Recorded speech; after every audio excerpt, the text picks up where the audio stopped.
Good afternoon, everyone, and welcome to today's Power Hour. Welcome, Jaheim.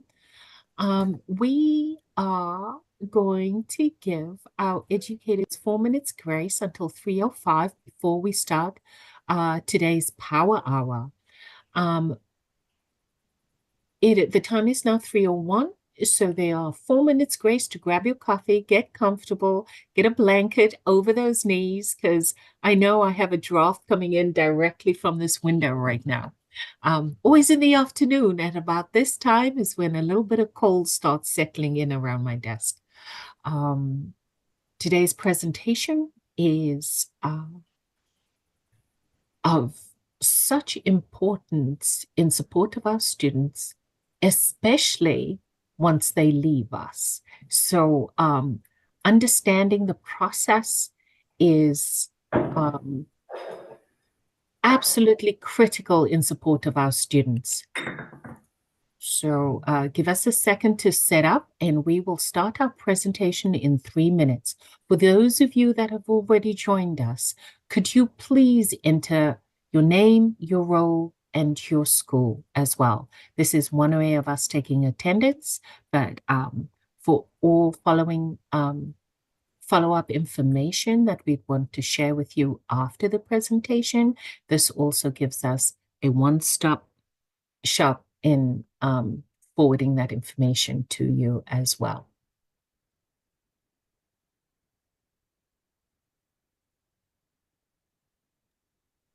Do you all see our title slide or a blue desktop? I see a thumbs up from Jack. I see the title slide. Oh, perfect. Okay.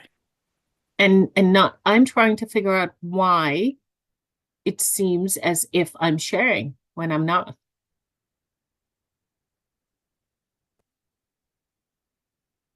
I figured out why, because the tool moved to another screen for some reason. So my apologies.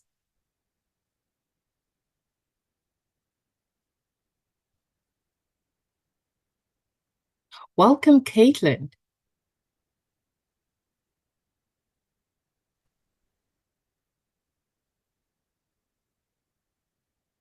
The Winslow High School life skills teacher. Could you enter your first and last name, please?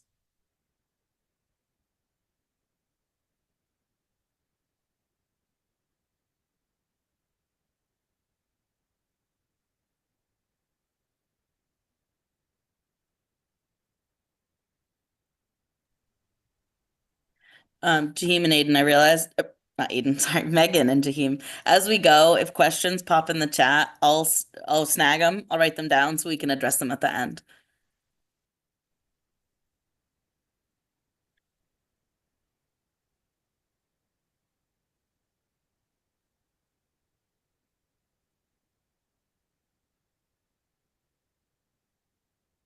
Those that have just joined us, if you could please enter your name, your role, and your email. It's school, SAU, or organization that you work for, as well as your email, please.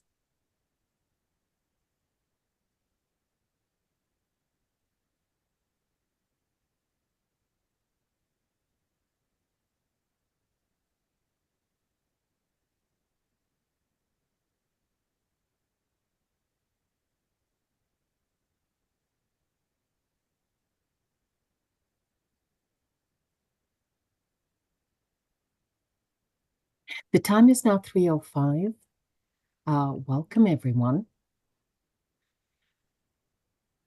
Good afternoon, everyone, and welcome to today's Power Hour, where we dive into critical conversations that empower and inform.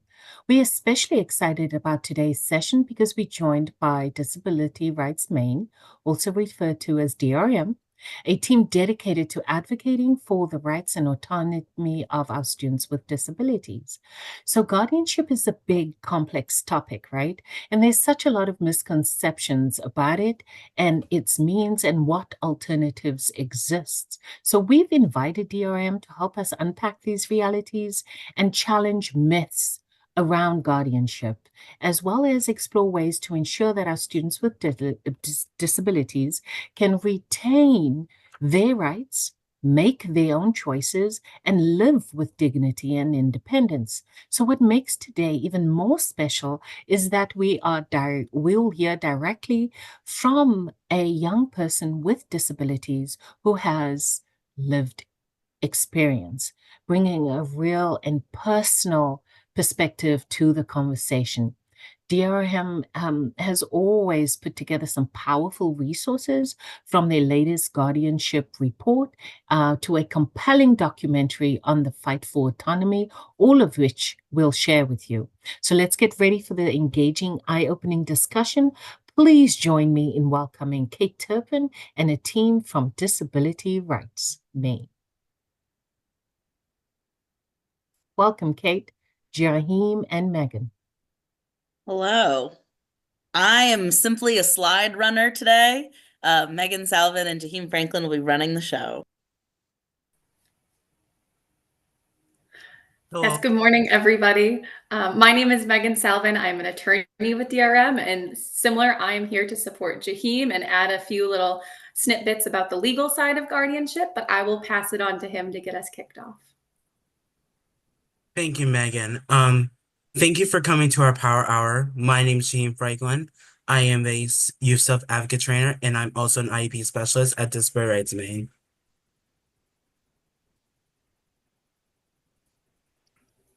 This material is for education purposes only. It does not take legal advice on any specific situation, nor it's offered such by the author or speaker. The material is intended to be timely as of date written or originally presented. Due to the rapidly changing nature of the law, information contained in these materials or presented by the speaker may become outdated. It is the responsibility of any individual using or relying on these materials to confirm their timelines. In our hour together, we will discuss the differences between guardianship and support decision-making. We will give an overview of the different parts of SDM and show an example of how it's being implemented in someone's life today.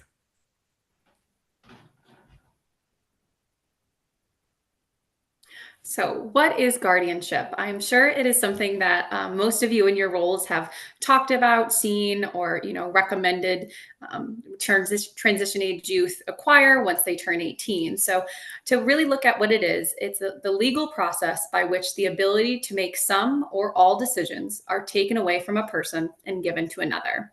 So full guardianship, which is what is typically acquired in the state of Maine, removes decision-making authority. So historically in Maine, it's been granted really almost on the basis of a diagnosis and the perceived best interest of the individual, and maybe talking about their inability to make responsible decisions.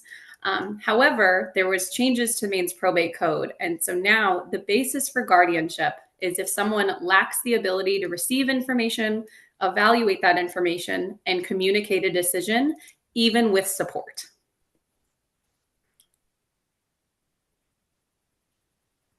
So what guardianship isn't. So guardianship does not depend on someone's ability to make even good or responsible decisions, right? I'm sure people on this call have heard of the concept of dignity of risk. We're all human, we all make mistakes, and we have the right to make those mistakes because that's how we learn. And so we really want people to understand that guardianship isn't about someone's ability to make that responsible decision. They just have to be able to communicate one.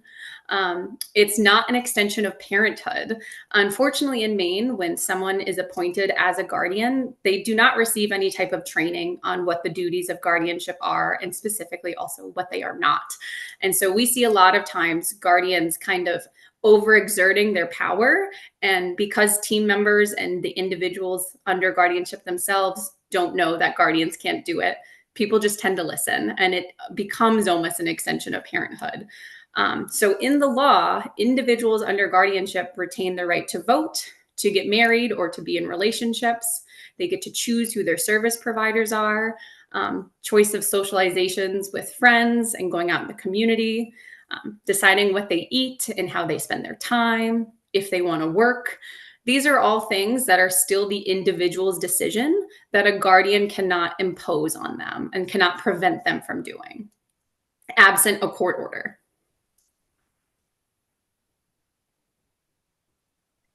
So we wanted to follow Titus's typical format and open the floor for responses. We're curious what your experience with the guardianship process is like. You're free to type it in the chat and I can read it aloud, or you can unmute yourself. We'll probably take three or 4 minutes to talk about people's experiences.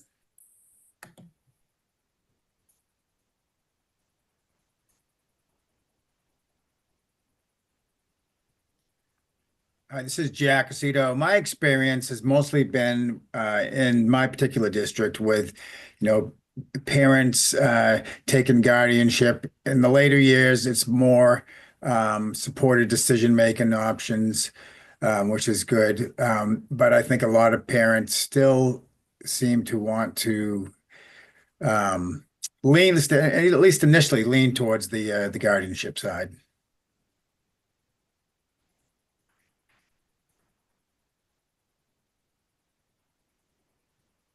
Thank you for sharing, Jack. I think I'm glad to know that you guys in recent years have been hearing more about the supported decision making and seeing that in action.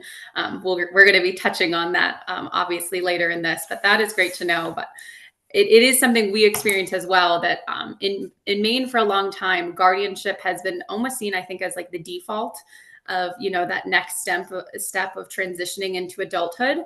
And while we maybe get some other people's experiences, I always like to share one of the first times I helped to terminate a guardianship, the judge in the case, Judge Aronson, had said that one was Maine used to give out guardianship like candy, which is something that I do think is very true. And we are trying to make that a much harder, a higher threshold to achieve. And then also what I think is very prominent, that sometimes using full guardianship to fix an issue is like using a sledgehammer on a thumbtack, in the sense of that it does achieve the outcome. However, it is excessive and there are lesser alternatives that could achieve the same result. I see some messages in the chat. Cheryl Mercier, it has varied over the years. It definitely has included the young adult much more in recent years. And Krista Von Oysen, I don't have a lot of experience with this process. Several of my students have had parents take guardianship of them this year as they have turned 18. I wanted to learn more about that. Deb Dean, my students are all adults, ages 18 to 22. Some have guardians and some do not. Perfect. And I know that Titus had mentioned it, and I don't know if it's been passed around, but the guardianship report that DRM did, there's some really compelling charts in there that I urge everyone, if you're curious, to go look at.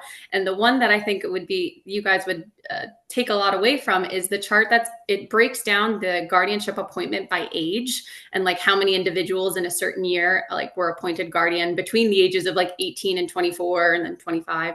And really you'll see that the age of 18 to about that 24 is like quadruple the amount of guardianships are appointed during those ages versus following years. And it's really exactly why we're here, because of that transition age youth, and the kind of tendency to lean towards guardianship. Can the chart links be added to thank you so much. There. All right, perfect. We're going to move on. But if you want to share your experience with guardianship, feel free to drop it in the chat. I actually have one question. It's just easier for me to say it instead of type it in. Please. My name is Michelle. I'm from Lewiston Public Schools. And so my question is, some families want to pursue guardianship over their adult children. And sometimes maybe those guardians don't have the best interest at heart for their children that are turning into adults. And sometimes it may seem that maybe they're looking to, keep getting a paycheck or some sort of Social Security check. And so how do you navigate that when parents are really wanting to go for guardianship, but maybe the whole school team or the IP team is maybe not supportive of that? And so I just kind of see how that falls out in the courts, because in the end, there's really nothing that we can do about it. Yeah, what I think the most important thing that you guys could do in that situation is talk with not only the student, but then if they would like, help them contact DRM for representation. Another huge takeaway from the guardianship report, for those of you who choose to read it, is the lack of individuals, specifically those with IDD who are put under guardianship. It's like over 90% didn't have an attorney at the time of the proceeding. And it's all agreed upon.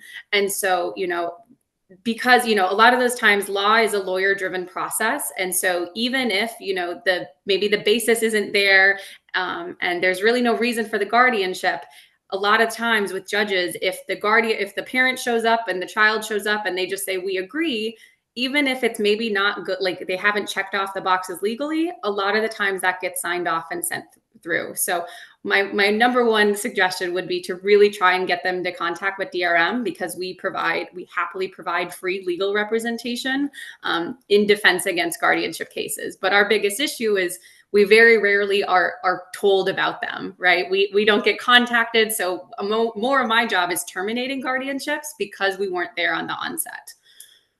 Sometimes There is it's a question. students, they still need a guardian, but maybe their parent is not the best guardian. True. So that's something to discuss. I mean, I think now we're getting a little, I think it's sometimes when it gets so person-centered, we have to look at that. But that is when to look at also, because it's full guardianship is not always the only option. There's also limited guardianship, really carving out those areas that they need support. And then other less restrictive alternatives that we'll talk about later in this. Thank you. There is a question in the chat.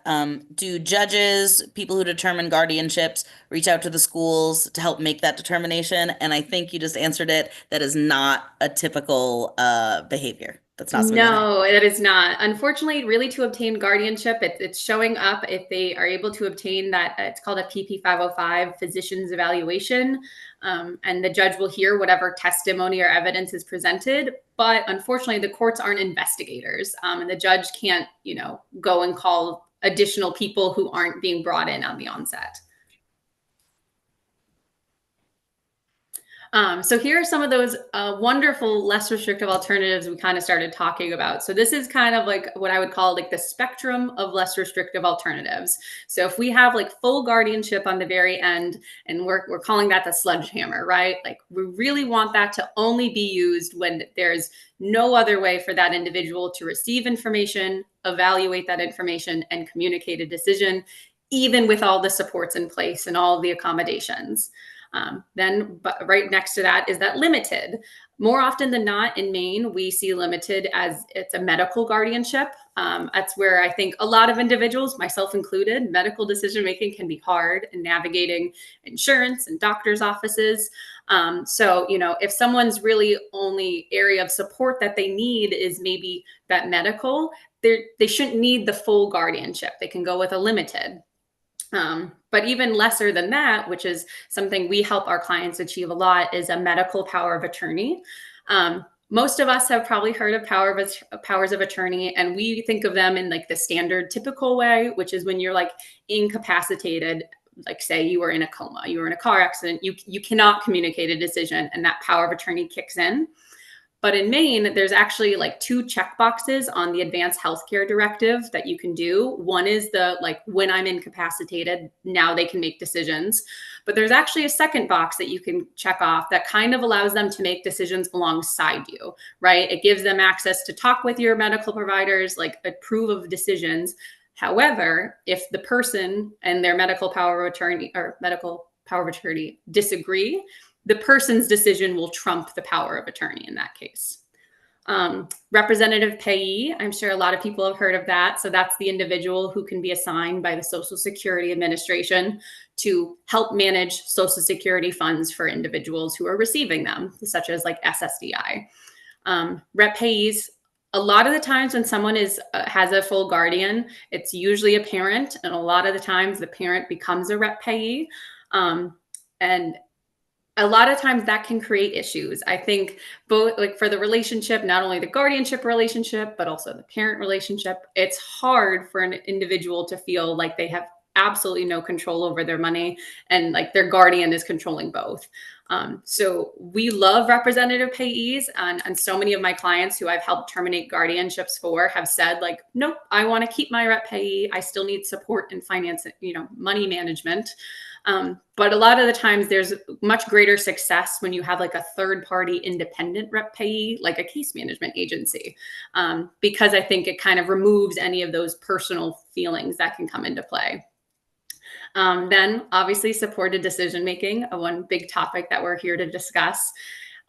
Really, it's just a way to formalize a process that we all use in our daily lives. And then on the very end is release forms. We've heard from both clients and parents before of, I've been told by so-and-so that once they turn 18, I'm not allowed to talk to their doctors. And the only way I can support them is to get a guardian over them. And it's like, again, that sledgehammer thing. Like, yes, if you get a guardianship over them, you can talk with their medical providers and you make all the decisions. But if all you really need to do is help to talk and communicate with them, the person just has to sign a release of information. I could sign one and Kate could go and talk to my doctor if that is what I wanted. So that's kind of just the spectrum of like the less limiting and to the more limiting options.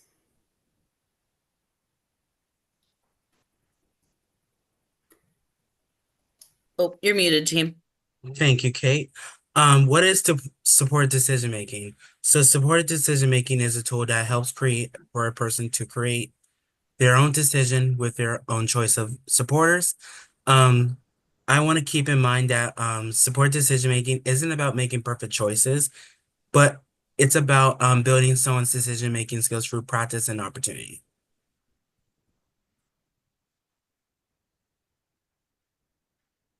So support decision making is nothing new. People are constantly checking in with trusted supporters, such as family and friends, about big decisions in their lives and if they're making the right choices. People have similar experiences in making decisions, and they have a right to self-determine how their lives turn out, regardless of the ability. This is just a formal practice to give people with disabilities more decision-making power than they have historically been given. Support decision-making agreements are an extension of the self-advocacy movement from the late 1990s. As self-advocates were exercising their civil rights and demanding equal fare and rights, nothing about us started to grow as a belief. That idea needed to be reflected in the guardianship process, as centering the voice and experiences of a person with a disability is the most effective way to make sure that someone's living the life that they want to lead.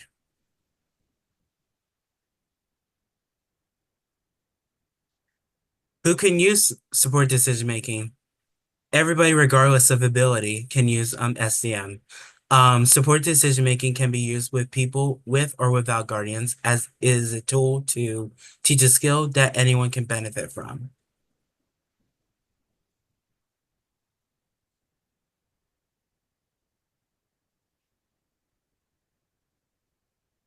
I'm gonna list out the key differences between SDM and guardianship. It is absolutely crucial that you leave this session knowing some differences between guardianship and support decision making.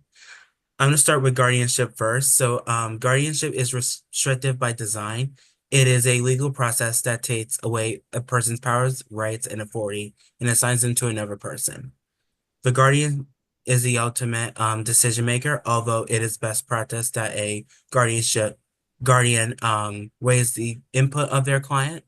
Megan will talk more about the legal design later. But it's important to know that full guardianship can be considered only after alternatives are explored. And then I'm going to move on to decision making. So supported decision making is framed around the belief that people with disabilities can make their own decisions and can have their own decision-making power. It allows for a person's supporters and accommodations to help in decision-making and can be used alongside with legal options such as rep or power of attorney.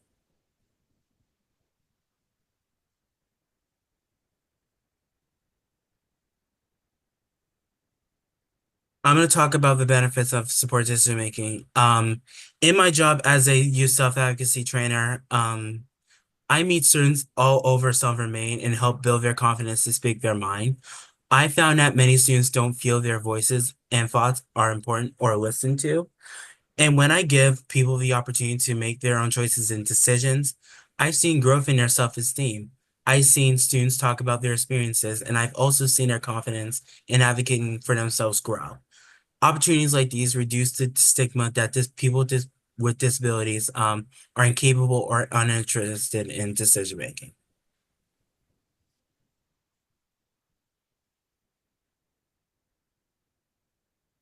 So we were curious. I want you to take a second to think, or maybe a few seconds. Describe a time when you made a decision and then learned that you made the wrong decision. What did you learn from making that mistake? So like something to give think time that I think a lot about. My undergrad, I wanted to be a teacher, or at least I thought I did. And I made it all the way up to student teaching. And I made a snap decision to leave Farmington and not complete my experience. Um, and I thought it was the right decision in the moment, but then it ended up putting me on a longer path to get my master's in school counseling. Um, and if I had listened to more perspectives and taken my time to make a big choice, I might have saved myself some repeating things in the future.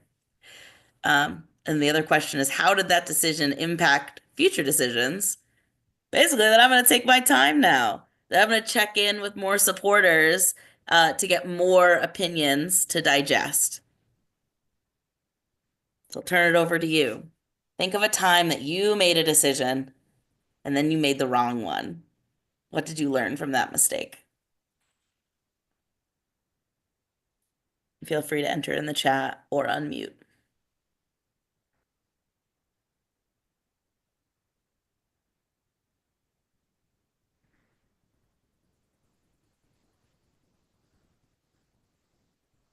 I have one Please. decision. I had the choice of LSE, of moving to the UK or the US. And I chose the UK and then realized that the culture, the weather, just no. And so it took me 3 additional years to figure out the immigration situation. And I had to postpone my studies because I accepted at LSE, London School Economics, and I deferred a scholarship in the US, and I lost the scholarship because I forgot to fill out one form in this deferment. And so many of my credits from LSE was not accepted by the US, even though it's an international renowned school. They refused to take my credits. So I had to start all over again. And yeah, that was one of the biggest mistakes in my life. Yeah. And to like even flip Financially. it, the resilience that you had to show to get through every day and to save the money and spend it, that you really learned a lesson from that. Oh, hardcore. We have one more share.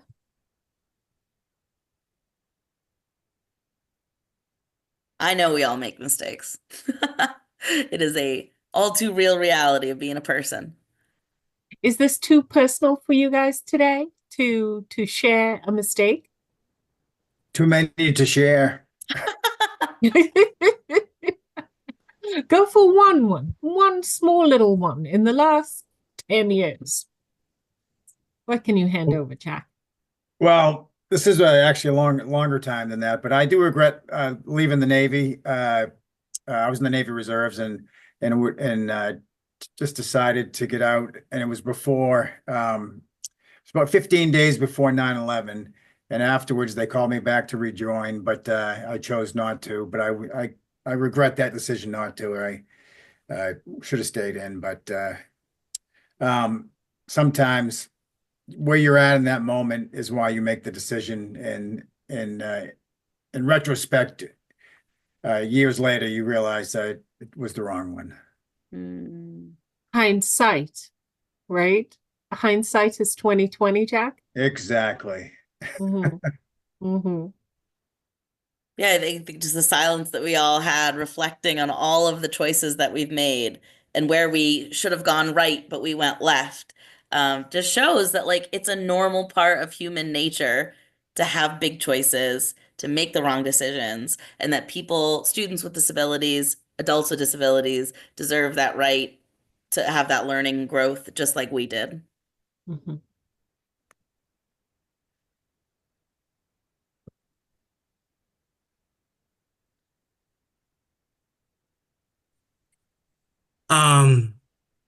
So these are the main important questions for people or students or parents that want to use support decision making. One of the questions is, which decisions do you want support in making? Who do you want that support from? And what does that support looks like? I have a question, Jahim. Yeah. Okay. So when asking these questions, are these questions you start at ninth grade? Is it a question that you only ask before a student turns 18? Like, when should we start including these questions to help support the development of that transition portfolio and post-secondary outcomes? I think it really depends on the situation. I would recommend asking those questions during your high school journey Mhm. because that's when you're starting to move into that transition of adulthood. So way before you turn 18. Yeah. These are questions and conversations that we should be having with our students from ninth grade, when they hit transition age, right? Yeah. When they turn 16 or 14 as needed, but these conversations and understandings need to start as early as possible. Yeah. And this Okay. could also work for middle school as well, just in a different format. Something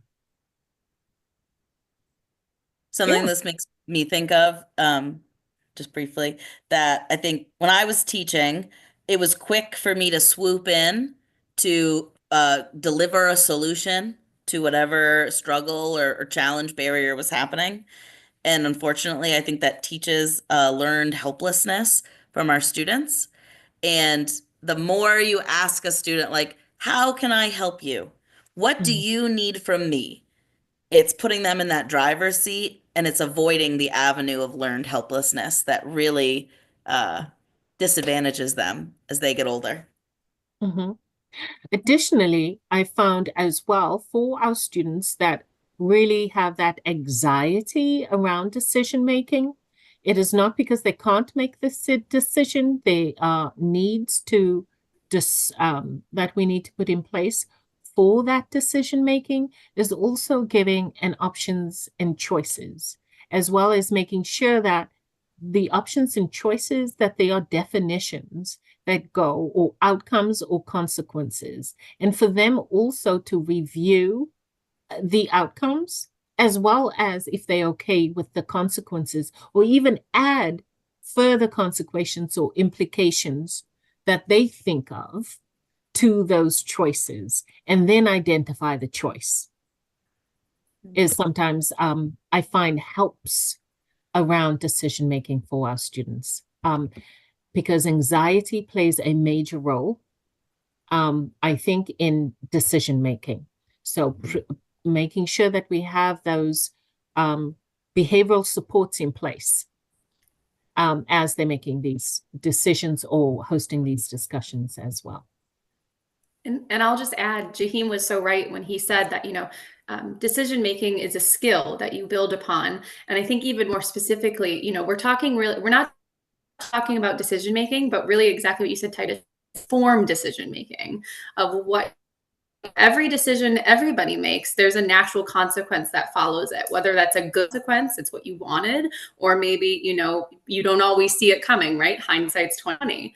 But that's kind of what we're, with supporters in supported decision making can be the ones to help take it from just a decision to an informed decision, and making it a person-centered process of, well, how does this person want to, weigh that? And we'll kind of get into that. I think you're entirely right that informed decision making is such an important skill that I don't think can start too early. Mhm. All right, team, ready to move forward? Yes.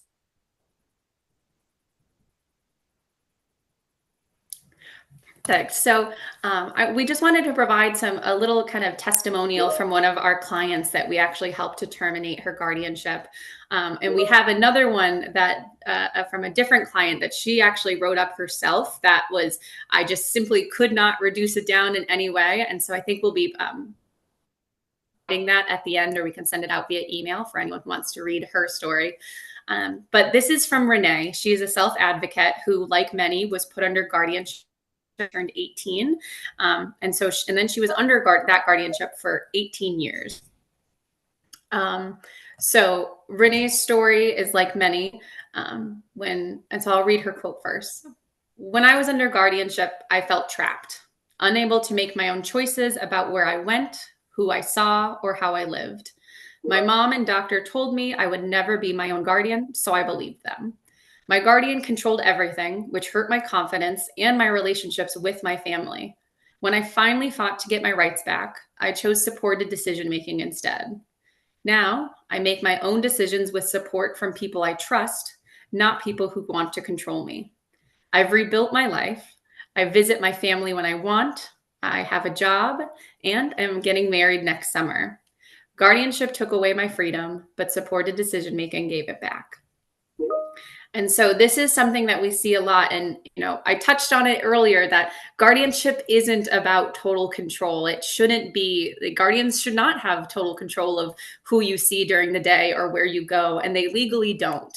But a lot of the times, without that training for a guardian to receive and without the individual knowing their rights, someone can be stuck under that for 18 years until one day when she was able to connect with Disability Rights Maine through her supporters and find out that she shouldn't have been living that way in the first place. And she never needed a guardian. She just needed some additional supports. And so Renee uses supported decision-making now. Her father has a medical power of attorney for her, so he can signed releases. So he still helps with doctor's appointments and things like that.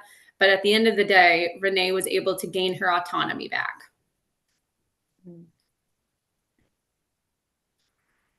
And a big reason for that is, and the reason we've kind of started seeing a big shift in guardianship in Maine is because in 2019, there were some updates to Maine's probate code, including the guardianship laws. And they're really, really amazing. I will have to say, to a lot of, Maine has in our law, some of probably the most progressive and amazing statutes about guardianship. So in Maine, a court should only be appointing a guardian if supported decision-making and other less restrictive alternatives are not enough to help that person make a decision. And in the form, you are supposed to show why they won't work. Is that always completed? Not necessarily, but we really implore you guys when talking with parents to explain to them that hey, in the law, we're actually supposed to try supported decision-making first. We're supposed to explore these less restrictive alternatives, give them a try. And then if that doesn't work, we move forward and we maybe look towards limited guardianship. And then if limited can't work, then towards full. Because again, we're really trying to stop the narrative of Maine handing out full guardianships like candy. Guardians in the new probate code, guardians must encourage individuals to participate in decisions and promote self-determination. It quite literally says in the probate code, this is something I quote a lot in my day-to-day. It says section 4, it says decisions of the adult. And the guardian must make the decision that the adult under guardianship would make if they're able to ascertain that, unless that decision unreasonably endangers that individual's health, safety, like financial or personal welfare, right? So as long as what the decision the person is making does not endanger their health or safety or financial welfare, the guardian has to make that decision. The guardian doesn't get like deference of like, well, I don't think that's in your best interest. That's not the standard, right? And so we see this a lot of times because a lot of our clients, even under guardianship, they're utilizing residential providers, case management, and we'll have to go in and explain to a guardian that the guardian's like, well, they want to switch case managers, but I really like this case manager, so I'm not going to let them switch. And I have to show up and explain, like, I understand that's your position, but actually you don't have the authority to prevent that change, right? Because if we're choosing between two, licensed and hired case managers who are working under agencies that have the correct credentials and are a part of Maine's waiver system, none of them should be considered a bad choice, right? Unless maybe that specific case manager has some really exigent circumstances like criminal record or an APS investigation open. But at the end of the day, if it's case manager A versus case manager B, those are equally safe decisions. It's the person's. Just like group home A, group home B, same decisions. So those are things to know about the new guardianship law. And then also part of law is if a guardian isn't helping or including the individual, they can file a grievance against the guardian. And that's something DRM has helped individuals and clients do when these guardians aren't listening, right? We come in, we tell them that like, hey, by the law, that's not your decision to make. Sometimes guardians will say, too bad, so sad, right? And, being a guardian, that does carry a lot of weight with providers. So what we're able to do, though, is if that happens, we can take them to the court. And it's usually in situations where maybe a guardianship is necessary, but what we're saying is this guardian is not performing their duties correctly, and they need to be corrected and give that decision-making authority back to the individual.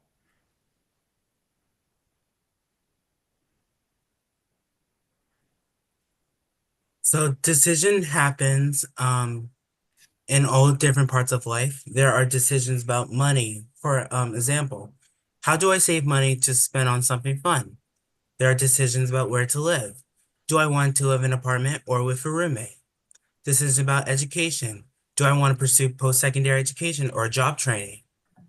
Relationships, services, voting, medical treatment. We have so many decisions that we can make.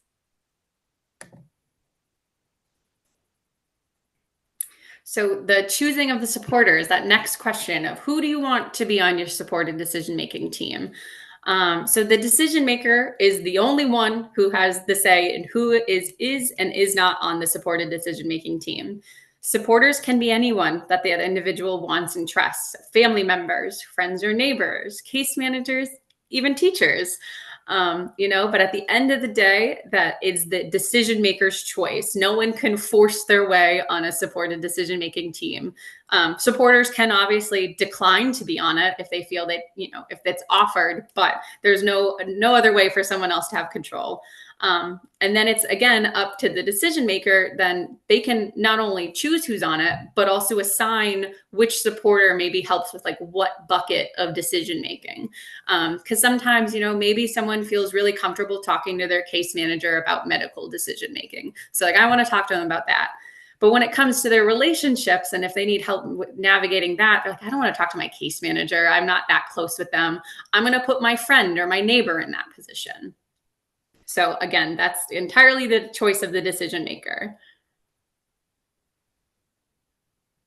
And then what can support look like? It's truly, I always encourage out of the box thinking and person-centered thinking. It is whatever that individual wants for the support.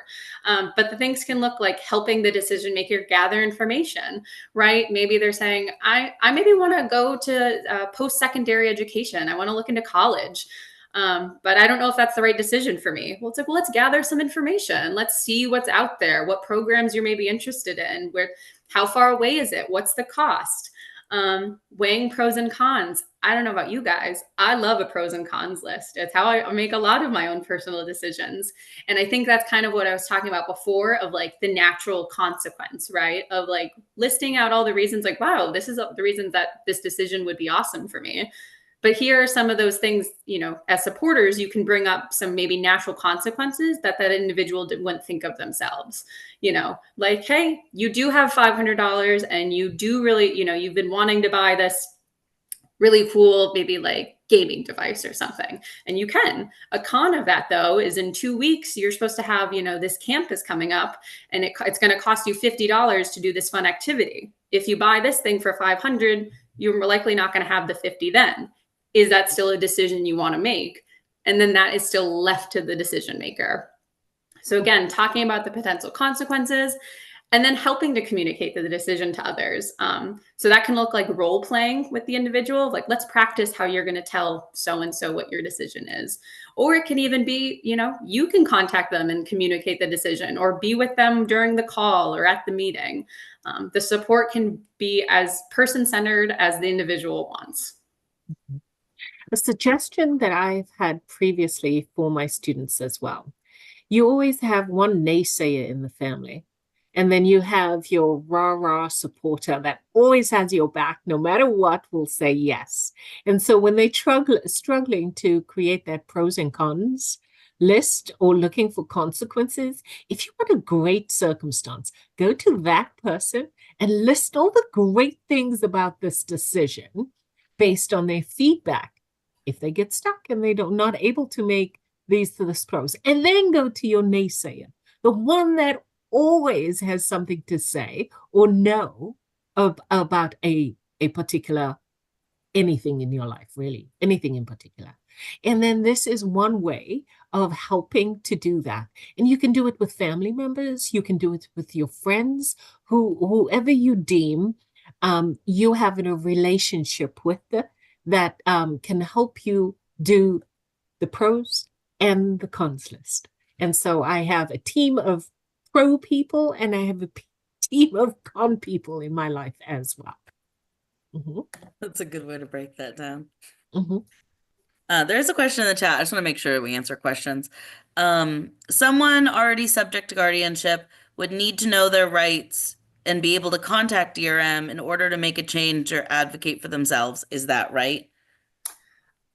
Basically, yeah. And that's something we struggle with a lot at DRM, knowing that there are people out there who like we try and do as much outreach as we can. We have information at the probate courts around the state, but we know that there are individuals who are subject to a guardianship right now whose rights are very likely being violated by their guardian, but the guardian probably doesn't know that they're violating their rights, and the individual doesn't even know that they have those rights. And so we do our best to, you know, again, we put our names out there as much as possible, but that is something that it's hard without the individual knowing on the onset, even before the guardianship starts, what their rights are and about DRM. It's really hard to get to them. And so that is another big reason why we're here today is for, you know, even if all, you know, if a student's like, yep, I talked with my mom, she's going to become my guardian. I love it. I think it sounds like a great idea. It's like, cool. Yep, that's your choice. But here's DRM's contact information if your guardian ever does something you don't like. We're always happy to, and we take on the cases all the time, but that is something we struggle with is reaching those individuals who don't know about us. And most importantly is inviting Jaheim into your classroom. Jaheim will be able to speak to self-advocacy as well as connect the dots as far as guardianship is concerned. So please reach out to the DRM team. Bring them in for family engagement nights. Bring them in at your transition fairs. But most importantly, have them have student FaceTime. Making sure that we are creating these opportunities, not only for the educators to have this information, but for the students to have access. And especially when we have self-advocates and advocates in this field that are champions around this cause. So again, I'll put it out there and I'll also make sure to stress this in the next Transition Maine newsletter, how DRM is open to pushing into your classroom and providing presentations for both our parent audience for family engagement, but also student engagement and for knowing their rights. And to I just drop our apologize for this emails in the interjection. chat. Thank you. And so here's just kind of DRM, we made before my time even, so I'm not taking credit for this, but DRM created an amazing supported decision-making handbook that is in plain language, and at the back of it has a sample supported decision-making agreement, meaning like it's blank and it can just be filled in, typed up, and signed, and it's good to go. So this is just like a snapshot of kind of part of a tool we have in that handbook. It's for someone to kind of maybe identify, talking about what areas of your life do you need support in. Someone might not know, right? It's like, oh, I don't know what areas I need. So in the handbook, it breaks down by, there's money management is one, relationships is one, employment, service providers, the big categories of everybody's life. And so, if you're sitting down with a student and creating this agreement, it's as simple as really going through that handbook. And when you get to this portion, you say, here's the money management portion. Do you think you need help maybe managing your money? And they might be like, maybe, I don't know. I'm maybe good at it in some aspects, bad at in others. I know that's how I feel about my own money management. So you ask them, do you think that you can, pay the rent and bills on time for your cell phone and electricity? Is that something you can do alone, or do you think you need some support? Then you check that off. And then what kind of support do you need? And just, working with them of like, well, I struggle with like kind of logging into my online bill paying, and I don't know how that works. It's like, oh, well, maybe we just need to set that up for you.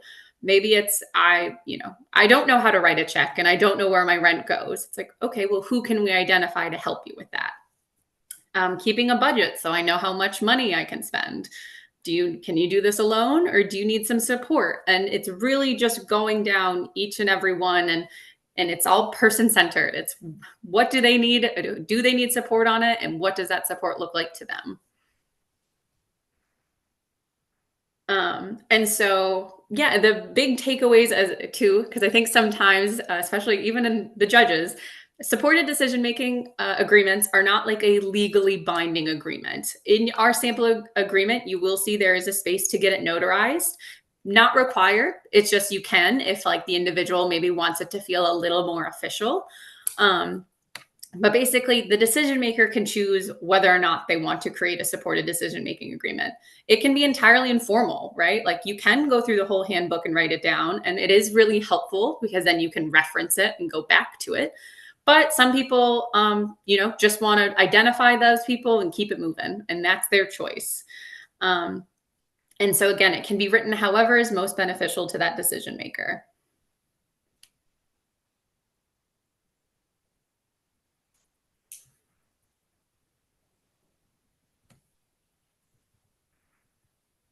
All right, there we go. While we have shared a lot of important information, this may be the most important. The decision maker is in charge. A supporter should never substitute decisions for the decision maker, even if they disagree, even if think someone needs more help or make better decisions for them. That is not a supporter's call to make. Dignity of risk is giving every human the dignity of making a mistake, and the opportunity to learn from it maximizes that dignity.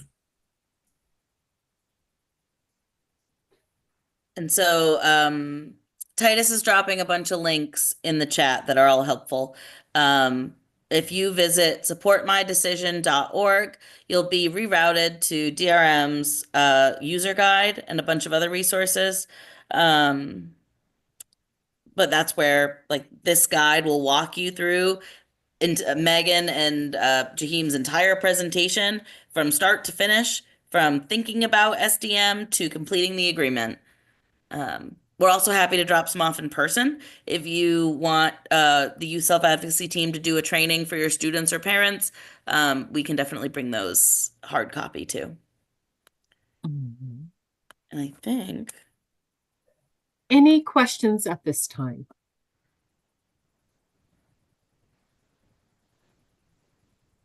In the event you move away from your desk and you realize you have a question for either myself, Kate, Jaheim, or Sarah, please give me, drop our emails in the chat. Please drop us a message. I will be including this information in the next newsletter as well. But right now, I am placing the survey for our Power Hour today, the survey link in there. If you could please complete that, as well as your certificate for your contact hours link in here as well. Thank you again for your time today. Any questions around guardianship, any support needed around guardianship and paper, you now have, and the forms required and supports required around guardianship, please make sure to reach out to your DRN team, invite them into your classroom, into your schools. Let me know if you need any support in addressing this with administration, but thank you so much for joining our advocates today. Your participation and dissemination of the information that is hosted on this platform is specific to our transition age youth, but we understand that this can also support the administration in supporting our students every single day. Thank you again for your time. I'll see you next Tuesday. Titus, can these be emailed, all these resources? Because I wasn't able to grab them all from the from the chat. Absolutely. I will follow up with these resources for everyone that has placed their email in the chat today. Great. Thank you very much. I'm going to do that right now. Thank you all. I will stay on for any additional questions.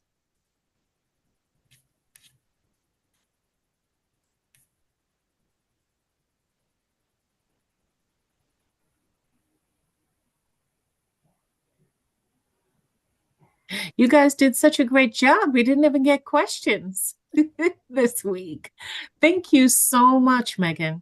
I don't know why Sarah stuck in my head for you. When I look at your face, it's a Sarah, and I know it's Megan, so my apologies. No problem at all. Thank you so much for having us. This is one of my favorite topics to discuss, and basically a soapbox speeches I give every day. And I love to be able to actually sit in front of all of you guys as special educators, because I know, with that transition age youth, you are the group that can really make a difference in that kind of like the current pipeline from special education to young adult guardianship. And so I just so appreciate you guys willingness to have us here and listen.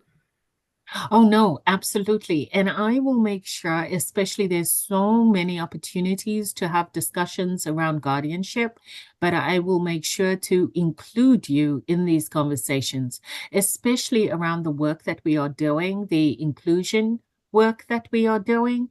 And this voice and this perspective elevates that sense of belonging with that sense of empowerment. So I am going to lean in. You will hear from me again, pulling you in other groups and opportunities to disseminate and grapple with this information. Wonderful. Okay, thank you again, Megan. And thank you, Kate, for putting it. And this superstar that is Jaheim. I look forward to our co-presentation at the Inclusion Conference. And we need to connect soon, right? Do we have something on the calendar? Not yet. I will email you by the end of this week. I've been very busy on other trainings, and I know how life happens. It just it starts snowballing just when you think, right? Like today, they brought in this organization to help us get through our emails, right? And organizational kind of streamlining the way we communicate, because we're always dealing with an abyss. And today, for the first time since I started, I was able to bring my emails down to below 10 by 3 o'clock. And I was like, hey, just because of these practices that they've taught us. But I just looked at my email again. I was like, okay, no.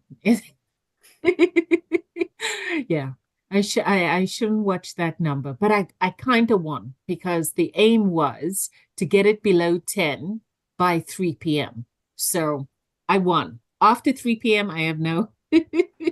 That's when it starts the second wind of emails that comes in, I guess. Also, Titus, I do want to point out before we end, there will be to be determined. I have a student from Darien High School that is interested in presenting with us Yes. for student-led IEPs. Mhm. I am currently in talks. All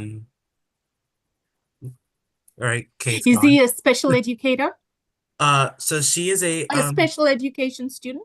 yes, and Perfect. she is a senior, so this works Mhm. perfectly. Is she getting paid? We will pay her for her time.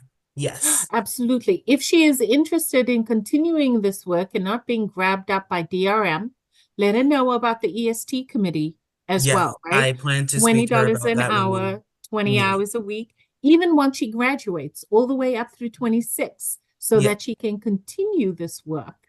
Yeah. And hopefully DRM will offer a position right next to you as well. So I'm always trying to get our students, right, post-secondary outcomes improved. The advocates are the best, self-advocates are the best teachers, as far as I'm concerned. Absolutely. Well, thank you again. And I will double check with Kate to make sure that they will send out that additional testimonial of the Mhm. story for the other client, because I think that'd be very powerful.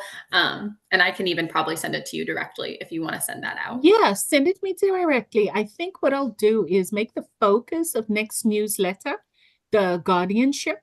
Mhm. And so if you wanted to do a little write-up about DRM and guardianship for a newsletter, please send it with all the links and everything you want me to put in it.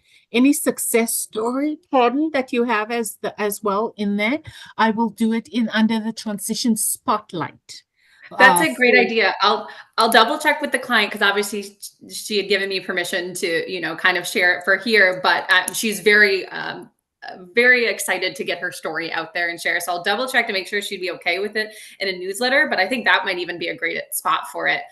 Just as like a look into a self-advocate's lived experience of guardianship. It's only just about like a page long. okay, But good. If she wanted to make a little video, that she is would. something we are working on within Okay. DRM. We're trying to figure out all the ways because we are really racking up some amazing stories and some amazing self-advocates of helping them terminate. And we know we're like sitting on all of these amazing stories. And so we're Even if potentially it's trying. a Yeah. 30-minute blurb, even if it's a 30 second, sorry, a 30-second blurb about guardianships and its relevance, we can send it out on social media. We can put it in the newsletter. I can't have more than 30 seconds video. Okay. That newsletter, otherwise servers stop it from being Absolutely. received. But if I even could Wonderful. put that in there as well, and every single month, if there is something that you want me to throw in, whether it's a resource, like so that it can be repeated to them. Yeah, I love it. Repeated. We have our weekly check-in meetings with our team on Fridays, and I'll kind of run this by to make sure my supervisor, but I don't see why, and I'd be happy to be the one to just monthly send you a little something. 'Cause, Yeah, just trying to get the information out there as much as possible. So thank you so exactly. much. Yeah, my educators, I have about 5,000 educators that I send Yep. out to, as well as you saw, we have the service providers, the VR coordinators. Yeah. So I'm bringing in DHHS that's trying to figure this out. I'm bringing in VR counselors that's trying to. So all state agencies and even parents are welcome to this platform. And so I just Wonderful. want to make sure that we are giving them these tools because they are coming. They are. Absolutely. And that, we just want to get the information out there. So that will be wonderful. Well, thank you so much, Titus. And thank you again, Jaheim, for allowing me to co-present. You're very welcome. Wonderful. Not Well, surprised that is an you both have a English great rest of your day. Bye-bye. Bye.